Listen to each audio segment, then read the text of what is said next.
ನಮ್ಮ ಹಿಂದೂ ಸಂಪ್ರದಾಯದಲ್ಲಿ ಅನೇಕ ಆಚರಣೆಗಳು ಚಾಲ್ತಿಯಲ್ಲಿವೆ. ನಮ್ಮ ಸಂಪ್ರದಾಯದ ಮುಖಾಂತರ ಕೆಲವೊಂದು ಆಚರಣೆಗಳನ್ನ ವಿಧಿವಿಧಾನಗಳನ್ನ ಇದೇ ರೀತಿ ಇರಬೇಕು ಅಂತ ಹೇಳ್ತಿದ್ರು.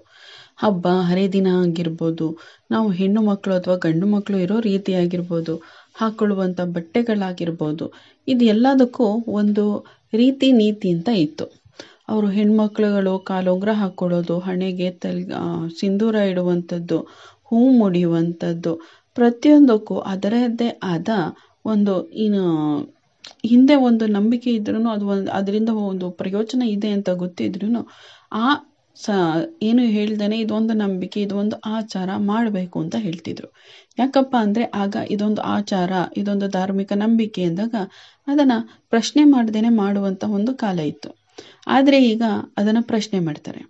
ಈಗ ಎಷ್ಟೊಂದು ಜನ ಕಾಲಿಗೆ ಕಾಲುಂಗುರ ಹಾಕಲ್ಲ, ಗೆಜ್ಜೆ ಹಾಕಲ್ಲ, ಕಾಲು ಗೆಜ್ಜೆ ಹಾಕಲ್ಲ, ತಾಳಿ ಹಾಕಲ್ಲ, ಸಿಂಧೂರ ಹಣೆಗೆ ಕುಂಕುಮ ಇಡಲ್ಲ.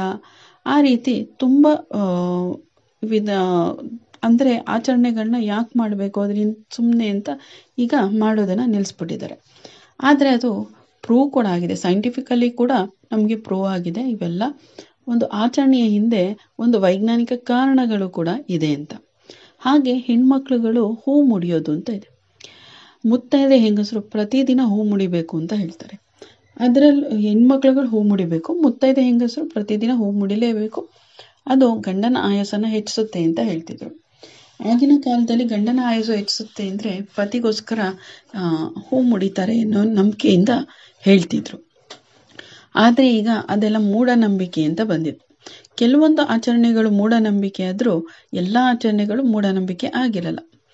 ಹಾಗಾಗಿ ಈಗ ಹೂ ಮುಡಿಯೋದು, ಈಗ ಎಷ್ಟೊಂದು ಮದುವೆ ಸಮಾರಂಭಗಳಲ್ಲಿ ನೋಡಿದ್ರೆ ಹೇರ್ ಸ್ಟೈಲ್ಗಳನ್ನ ಮಾಡ್ಕೊಂಡು ಆರ್ಟಿಫಿಷಿಯಲ್ ಹೂಗಳನ್ನ ಮುಡಿತಾರೆ. ಅದು ತುಂಬ ಚೆನ್ನಾಗಿರಲಿ ಅಂತ. ಅಟ್ಲೀಸ್ಟ್ ಫಂಕ್ಷನ್ಗಳಲ್ಲಿ ನೀವು ಆರ್ಟಿಫಿಷಿಯಲ್ ಹೂನ ಮುಡಿದ್ರೂ ಯಾರ್ದೋ ಶುಭ ಸಮಾರಂಭಗಳಿಗೆ ಹೋದಾಗ ನಾವು ಬೇರೆಯವ್ರದಕ್ಕೆ ಹೋದಾಗಲಾದ್ರೂ ಹೂಗಳನ್ನ ಮುಡಿಬೇಕು. ಪ್ರತಿದಿನ ಅಲ್ಲದೆ ಹೋದರೂ ಹಬ್ಬ ಹರಿದಿನಗಳಲ್ಲಿ ಹೂಗಳನ್ನ ಮುಡಿಬೇಕು. ಮತ್ತು ಪೂಜೆ ಮಾಡುವಂಥ ಸಮಯದಲ್ಲಿ ಹೂ ಮುಡಿದು ಕಣಿಗೆ ಕುಂಕುಮ ಇಟ್ಟು ಪೂಜೆ ಮಾಡಿದ್ರೆ ಅದು ಪೂಜೆ ಸಂಪೂರ್ಣ ಆಗುತ್ತೆ ಅಂತ ಹೇಳ್ತಾರೆ. ಈ ಹೂ ಮುಡಿಬೇಕು ಅಂತ ಹೇಳ್ತಾ ಇದ್ವಿ. ಹಾಗಾದರೆ ಯಾವ ಹೂ ಮುಡಿಬೇಕು, ಯಾವ ಹೂ ಮುಡಿದ್ರೆ ಏನು ಪ್ರಯೋಜನ, ಇದು ಸೈಂಟಿಫಿಕಲ್ಲೇ ಹೇಳಿರುವಂಥದ್ದು. ಅದು ಯಾವ ಹೂ ಮುಡಿದ್ರೆ ಏನಾಗುತ್ತೆ ಅನ್ನೋದನ್ನು ಈ ವಿಡಿಯೋದಲ್ಲಿ ತಿಳಿಸ್ಕೊಡ್ತೀನಿ. ಅದಕ್ಕೂ ಮುಂಚೆ ಯಾರು ನನ್ನ ಚಾನಲನ್ನು ಸಬ್ಸ್ಕ್ರೈಬ್ ಮಾಡದೆ ನೋಡ್ತಾ ಇದ್ದೀರೋ ಅವರು ಸಬ್ಸ್ಕ್ರೈಬ್ ಮಾಡಿಕೊಂಡು ಪಕ್ಕದಲ್ಲಿ ಕಾಣೋ ಬೆಲ್ ಐಕಾನ್ ಮೇಲೆ ಕ್ಲಿಕ್ ಮಾಡಿ ಆಲ್ ನೋಟಿಫಿಕೇಷನ್ನ ಸೆಲೆಕ್ಟ್ ಮಾಡ್ಕೊಳ್ಳಿ. ಹಾಗೆ ಈ ವಿಡಿಯೋಗೆ ಒಂದು ಲೈಕ್ ಮಾಡಿ. ಮತ್ತು ನಿಮ್ಮ ಅನಿಸಿಕೆ ಅಭಿಪ್ರಾಯ, ಹೂ ಮುಡಿಯೋದು, ಹೂ ಮುಡಿಬೇಕಾ, ನಿಮ್ಮ ಅನಿಸಿಕೆ ಏನಿದೆ ಇದ್ರ ಬಗ್ಗೆ ಅದನ್ನು ಕಮೆಂಟ್ ಮುಖಾಂತರ ತಿಳಿಸಿ. ನಾನು ಅದ್ರ ಜೊತೆಗೆ ಬಾಗಿಲಲ್ಲಿ ರಂಗೋಲಿ ಯಾಕೆ ಹಾಕಬೇಕು ಅದನ್ನು ವಿಡಿಯೋ ಮಾಡಿದ್ದೀನಿ, ಅದನ್ನು ನೋಡಿ. ಮತ್ತು ನನ್ನ ಚಾನಲಲ್ಲಿ ಇನ್ನೂ ಹಲವು ರೀತಿಯ ವಿಡಿಯೋಗಳಿವೆ, ಅವುಗಳನ್ನು ಹೋಗಿ ನೋಡಿ ಪ್ರೋತ್ಸಾಹಿಸಿ. ನಮ್ಮ ಹಿಂದಿನ ಜನ ಹೆಣ್ಮಕ್ಳುಗಳು ತಲೆಗೆ ನೀಟಾಗಿ ಎಣ್ಣೆ ಹಚ್ತಿದ್ರು. ಎಣ್ಣೆ ಏನಕ್ಕಪ್ಪ ಹಚ್ಚಬೇಕು ಅಂದರೆ ತಲೆ ಕೂದಲು ಚೆನ್ನಾಗಿರುತ್ತೆ, ಅದು ಕೂದಲು ಚೆನ್ನಾಗಿ ಬೆಳೆಯುತ್ತೆ. ಜೊತೆಗೆ ತಲೆಗೆ ಎಣ್ಣೆ ಹಚ್ಚೋದ್ರಿಂದ ಎಣ್ಣೆ ಹಚ್ಚಿ ತಲೆಗೆ ಮಸಾಜ್ ಮಾಡೋದ್ರಿಂದ ಒಂದು ರಿಲ್ಯಾಕ್ಸೇಷನ್ ಆಗುತ್ತೆ. ಅಂದರೆ ತಲೆ ರಿಲ್ಯಾಕ್ಸೇಷನ್ ಆದರೆ ಬಾಡಿ ಪೂರ್ತಿ ಸ್ವಲ್ಪ ರಿಲ್ಯಾಕ್ಸ್ ಆಗುತ್ತೆ ಅನ್ನೋದು ಅದರ ಅರ್ಥ ಆಗಿತ್ತು.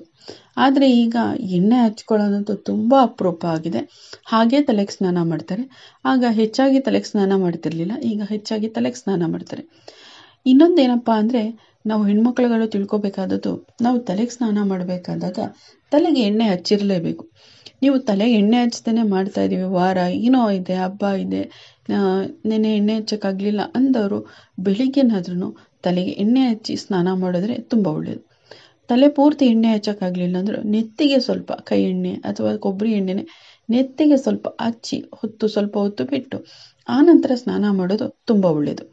ಯಾಕಂದರೆ ಅದು ನರಗಳಿಗೆ ಸಂಬಂಧಪಟ್ಟಿದ್ದು, ನರಗಳು ವೀಕ್ ಆಗುತ್ತೆ. ನೀವು ಬರೀ ತಲೆಗೆ ಎಣ್ಣೆ ಹಚ್ಚದೇನೆ ಸ್ನಾನ ಮಾಡ್ತಾಯಿದ್ರೆ ನರಗಳು ವೀಕ್ ಆಗೋ ಚಾನ್ಸಸ್ ಇದೆ.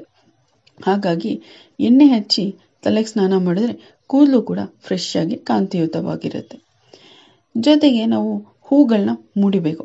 ಅಂದರೆ ನೀವು ತಲೆಗೆ ಸ್ನಾನ ಮಾಡಿದ್ಮೇಲೆ ಅಥವಾ ತಲೆ ಎಣ್ಣೆ ಮಾಡದೆ ಹೋದ್ರೂ ಎಣ್ಣೆ ಹಚ್ಚಿದ್ರೂ ಯಾವಾಗಲೂ ತಲೆಗೆ ಜಡೆ ಹಾಕಿ ಹೂ ಮುಡಿಬೇಕು ಅಂತ ಹೇಳ್ತಾರೆ. ಆಗಿನ ಕಾಲದಲ್ಲಿ ತುಂಬ ಯಾರೂ ಜುಟ್ಟನ್ನು ಬಿಡ್ತಿರ್ಲಿಲ್ಲ. ಅದು ನೆಗೆಟಿವ್ ಎನರ್ಜಿನ ಅಟ್ರಾಕ್ಟ್ ಮಾಡುತ್ತೆ, ಜುಟ್ಟು ಬಿಟ್ಟರೆ ಅಂತ ಬಿಡ್ತಿರ್ಲಿಲ್ಲ. ಈಗ ತುಂಬ ಜನ ಜುಟ್ಟನ್ನು ಬಿಟ್ಟೇ ಇರ್ತಾರೆ. ಅಟ್ಲೀಸ್ಟ್ ನಿಮ್ಗೆ ಜುಟ್ಟು ಬಿಡಬೇಕು ಅಂತ ಅನಿಸಿದ್ರೂ ಒಂದು ಕ್ಲಿಪ್ನಾದರೂ ಹಾಕಿ, ಒಂದು ಸಣ್ಣ ಕ್ಲಿಪ್ನಾದರೂ ಮೇಲೆ ಎತ್ತಾಕಿ ಆನಂತರ ಜುಟ್ಟು ಬಿಡೋದು ತುಂಬ ಒಳ್ಳೆಯದು. ಅದು ನೆಗೆಟಿವ್ ಎನರ್ಜಿನ ಅಟ್ರಾಕ್ಟ್ ಮಾಡಲ್ಲ ಅಂತ ಹೇಳ್ತಾರೆ. ಮತ್ತು ಹೂಗಳನ್ನ ಮುಡಿಬೇಕು. ನೀವು ಆದಷ್ಟು ಪ್ಲಾಸ್ಟಿಕ್ ಹೂವನ್ನು ಮುಡಿಯೋದನ್ನು ಬಿಟ್ಟು ನ್ಯಾಚುರಲ್ ಹೂ ಸಿಗುವಂಥ ನ್ಯಾಚುರಲ್ ಹೂವನ್ನೇ ಮುಡಿದ್ರೆ ತುಂಬ ಒಳ್ಳೆಯದು. ಯಾವ ಹೂವನ್ನ ಮುಡಿದ್ರೆ ಏನು ಪ್ರಯೋಜನ ಅಂತ ಹೇಳ್ತೀವಿ. ಹೂ ಮುಡಿಯೋದ್ರಿಂದ ನಮಗೆ ಪಾಸಿಟಿವ್ ವೈಬ್ಸ್ ಬರುತ್ತೆ ಮತ್ತು ಆರೋಗ್ಯದ ಮೇಲೂ ಕೂಡ ಇದು ಪ್ರಭಾವ ಬೀರುತ್ತೆ. ಕೆಲವೊಂದು ಹೆಣ್ಮಕ್ಳುಗಳಿಗೆ ಮಲ್ಲಿಗೆ ಹೂ ಮುಡಿದ್ರೆ ತಲೆನೋವು ಬರೋ ಥರ ಆಗುತ್ತೆ. ಯಾಕಂದರೆ ಮಲ್ಲಿಗೆ ಹೂವು ತುಂಬ ಸ್ಮೆಲ್ ಇರುತ್ತೆ. ಹಾಗಾಗಿ ಮಲ್ಲಿಗೆ ಹೂವು ಮುಡಿದ್ರೆ ಅದು ಸ್ಮೆಲ್ಲಿಂದ ತಲೆ ತಿರುಗಿ ಬರುವಂಥದ್ದು, ತಲೆನೋವು ಬರುವಂಥದ್ದು ಆಗುತ್ತೆ. ಅಂಥವರು ಗುಲಾಬಿ ಹೂವನ್ನ ಕೂಡ ಮುಡಿಬೋದು. ಗುಲಾಬಿ ಹೂವು ಸ್ವಲ್ಪ ಪರಿಮಳ ಇರುತ್ತೆ, ಆದರೆ ಅದು ಪರಿಮಳ ಕಾಣಿಸಲ್ಲ, ಅಂದರೆ ನಮಗೆ ಗೊತ್ತಾಗಲ್ಲ. ಹಾಗಾಗಿ ಇದು ತಲೆಯಲ್ಲಿರೋ ಭಾರವನ್ನು ಕಡಿಮೆ ಮಾಡೋದ್ರ ಜೊತೆಗೆ ತಲೆ ಸುತ್ತು ಬರೋದನ್ನು ತಡೆಯುತ್ತೆ. ಜೊತೆಗೆ ಈ ಹೂವನ್ನ ಮುಡಿಯೋದ್ರಿಂದ ಪ್ರೀತಿ ಉತ್ಸಾಹ ಹೆಚ್ಚುತ್ತೆ. ನಾವು ಪ್ರೀತಿಯ ಸಂಕೇತವಾಗಿ ಕೊಡುವಂಥ ಗುಲಾಬಿ ಹೂ ನಮ್ಮ ತಲೆಯಲ್ಲಿ, ಅಂದರೆ ನಮ್ಮ ಮಿದುಳಲ್ಲಿ ಪ್ರೀತಿ ಉತ್ಸಾಹನ ಹೆಚ್ಚಿಸುವಂಥ ಸಂಕೇತನ ನೀಡುತ್ತೆ. ಇನ್ನು ಮಲ್ಲಿಗೆ ಹೂವನ್ನ ಯಾಕೆ ಮುಡಿಬೇಕು ಅಂದರೆ, ಮಲ್ಲಿಗೆ ಹೂವನ್ನ ಮುಡಿಯೋದ್ರಿಂದ ಸಮೃದ್ಧಿ, ಅದೃಷ್ಟ ಬರುತ್ತೆ. ಮಲ್ಲಿಗೆ ಹೂವುಗಳಲ್ಲಿ ಪಾಸಿಟಿವ್ ಎನರ್ಜಿ ಇರುತ್ತೆ, ಅದಕ್ಕೆ ಅದು ಅಷ್ಟು ಸ್ಮೆಲ್ಲು. ಹಾಗಾಗಿ ಯಾರಿಗೆ ಮಲ್ಲಿಗೆ ಹೂವು ಅಡ್ಜಸ್ಟ್ ಆಗುತ್ತೋ ಅವರು ಆದಷ್ಟು ಹಬ್ಬ ಹರಿದಿನಗಳಲ್ಲಿ ಮಲ್ಲಿಗೆ ಹೂವನ್ನ ಮುಡಿಯೋದನ್ನು ಅಭ್ಯಾಸ ಮಾಡಿಕೊಂಡ್ರೆ ತುಂಬ ಒಳ್ಳೆಯದು. ಈ ಹೂವನ್ನು ಮುಡಿಯೋದ್ರಿಂದ ಶಾಂತಿ ಸಿಗುತ್ತೆ, ಮಾನಸಿಕ ಒತ್ತಡ ಕಡಿಮೆಯಾಗಿ ಮನಸ್ಸು ರಿಲ್ಯಾಕ್ಸೇಷನ್ ಆಗಿರುತ್ತೆ. ಇದನ್ನು ಮುಡ್ಕೊಂಡ್ರೆ ನಮಗೆ ಪಾಸಿಟಿವ್ ಎನರ್ಜಿ ಬರುತ್ತೆ. ಜೊತೆಗೆ ಈ ಮುಡ್ಕೊಂಡ್ರೋಗೆ ಕೆಲವೊಬ್ರಿಗೆ ಮಾತ್ರ ತಲೆ ಸುತ್ತು ತಲೆನೋವು ಬರುತ್ತೆ. ಅಂಥವ್ರು ಇವನ್ನ ಅವಾಯ್ಡ್ ಮಾಡೋದ್ಬೋದು. ಏನಾದರೂ ಇದು ತಲೆ ಸುತ್ತು ತಲೆ ನೋವು ಬರ್ತಾ ಇದೆ ಅಥವಾ ಉಸಿರಾಟಕ್ಕೆ ತೊಂದರೆ ಆಗ್ತಾ ಇದೆ ಅಂದರೆ ನಾವು ಈ ಹೂವನ್ನ ಬಿಟ್ಟು ಬೇರೆ ಹೂವನ್ನ ಕೂಡ ಮುಡಿಬೋದು. ಆದರೆ ಈ ಹೂವನ್ನ ಮುಡಿಯೋದ್ರಿಂದ ಕಣ್ಣುಗಳಿಗೂ ಕೂಡ ತಂಪು ಸಿಗುತ್ತೆ. ನೆಕ್ಸ್ಟು ಸಂಪಿಗೆ ಹೂವು ಕೂಡ ಸ್ವಲ್ಪ ಸ್ಮೆಲ್ ಇರುತ್ತೆ. ಹಾಗಾಗಿ ಇದು ಕೂಡ ಸ್ವಲ್ಪ ಜನಗಳಿಗೆ ತಲೆನೋವು ಬರಬಹುದು. ಹಾಗಾಗಿ ಇದನ್ನು ನೋಡ್ಕೊಂಡು ಹೂವು ಮುಡ್ಕೊಳ್ಳಿ. ಈ ಹೂವನ್ನ ಮುಡಿಯೋದ್ರಿಂದ ಕಣ್ಣಿನ ದೃಷ್ಟಿ ಹೆಚ್ಚುತ್ತೆ. ಜೊತೆಗೆ ದೇಹ ಏನಾದರೂ ದಂಡಿದೆ, ಹೆಚ್ಚು ಕೆಲಸ ಮಾಡಿದ್ದೀವಿ ಅಂದಾಗ ಈ ಹೂವಿನ ವಾಸನೆಯನ್ನು ತಗೊಂಡ್ರೂ ನಿಮಗೆ ದಂಡಿರೋದು, ಅಂದರೆ ಏನು ಸ್ಟ್ರೈನ್ ಆಗಿರುತ್ತೋ ಅದು ರಿಲ್ಯಾಕ್ಸ್ ಆಗುತ್ತೆ. ಜೊತೆಗೆ ಈ ಹೂವಿನ ಸ್ಮೆಲ್ಲು ಕೂಡ ನಮ್ಮ ದೇಹದಲ್ಲಿ ಉತ್ಸಾಹ, ಪ್ರೀತಿ ಎಲ್ಲದನ್ನು ಕೂಡ ಹೆಚ್ಚಿಸುತ್ತೆ. ಇನ್ನು ತಾವರೆ ಹೂವು ಕೂಡ ಮುಡಿಬೋದು. ನಮ್ಮ ದೇಹ ಸ್ಟ್ರೈನ್ ಆದಾಗಲೂ ಕೂಡ ತಾವರೆ ಹೂವನ್ನ ಮುಡಿದ್ರೂ ಒಳ್ಳೆಯ ಫಲ ಸಿಗುತ್ತೆ. ಇದು ಕೂಡ ಹೆಣ್ಮಕ್ಳುಗಳಿಗೆ ಉತ್ಸಾಹವನ್ನು ಹೆಚ್ಚಿಸುತ್ತೆ. ಆದರೆ ಹೆಚ್ಚಿನ ಹೆಣ್ಮಕ್ಳು ಅಂದರೆ ತಾವರೆ ಹೂವನ್ನ ಮುಡಿಯಲ್ಲ. ಆದರೆ ಇದನ್ನು ಮುಡಿಯೋದ್ರಿಂದ ಮನಸ್ಸಲ್ಲಿ ಆತಂಕ ಕಮ್ಮಿ ಆಗುತ್ತೆ.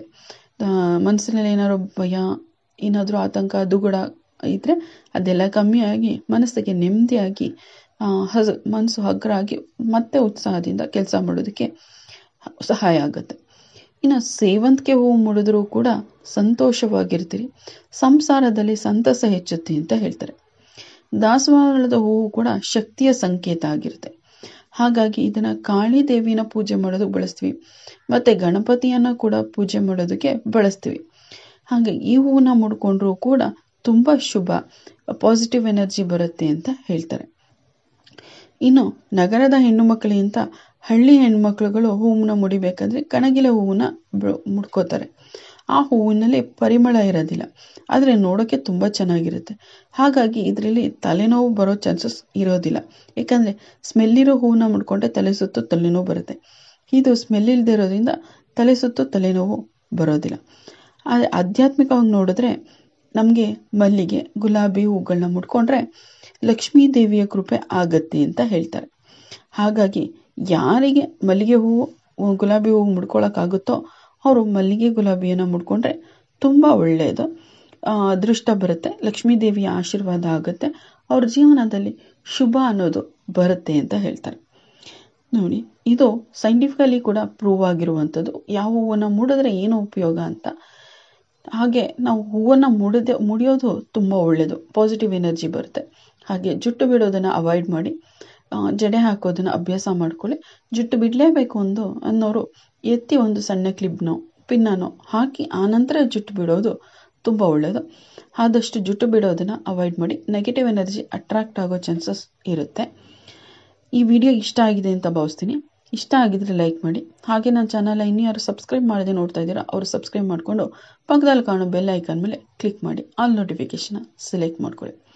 ಜೊತೆಗೆ ಈ ವಿಡಿಯೋ ಬಗ್ಗೆ ನಿಮ್ಮ ಅನಿಸಿಕೆ ಅಭಿಪ್ರಾಯನ ಕಮೆಂಟ್ ಮುಖಾಂತರ ತಿಳಿಸಿ.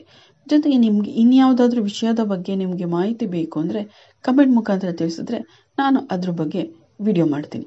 ಕೇಳಿದ್ದಕ್ಕಾಗಿ ಧನ್ಯವಾದಗಳು. ಮುಂದಿನ ವಿಡಿಯೋದಲ್ಲಿ ಸಿಗೋಣ.